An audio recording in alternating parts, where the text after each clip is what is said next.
In the ancient kingdom of Israel, there was a queen known far and wide for her beauty, cunning, and ruthless power.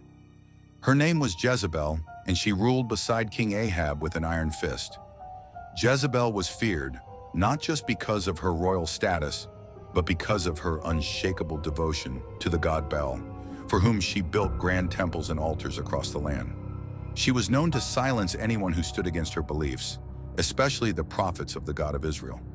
Despite her fearsome reputation, Jezebel's actions caught up with her when a man named Jehu, a commander in Israel's army, was anointed by the prophet Elisha to become the new king of Israel. Jehu was a man of courage and determination, chosen by God to bring justice to the house of Ahab and to rid the kingdom of Jezebel's wicked influence. As Jehu rode furiously towards Jezebel's palace in the city of Jezreel, the air was thick with tension. The people of Israel had grown weary of Jezebel's oppressive reign and the corruption that had spread through the kingdom. They watched anxiously, knowing that something monumental was about to happen.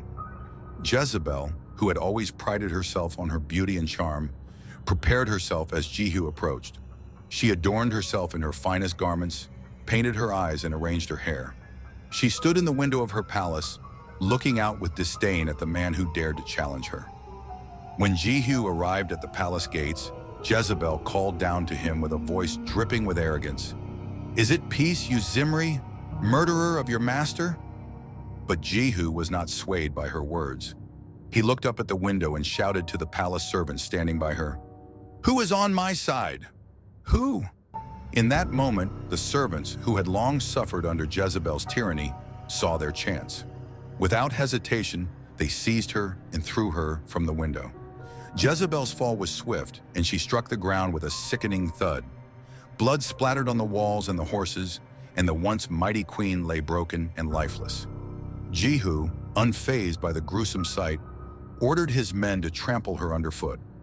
Afterward, he entered the palace to eat and drink, but before long, he remembered the prophecy that had been spoken about Jezebel. He ordered his men to go and bury her, for she was a king's daughter. However, when they went out to gather her remains, they found nothing but her skull, feet, and the palms of her hands. The rest of her body had been devoured by dogs, just as the prophet Elijah had foretold. Jezebel's death was a grim reminder of the price of arrogance and the downfall that inevitably comes to those who oppose the will of God. The people of Israel, seeing the fate of their once feared queen, were both relieved and humbled. They realized that no matter how powerful or untouchable someone may seem, justice will always find its way.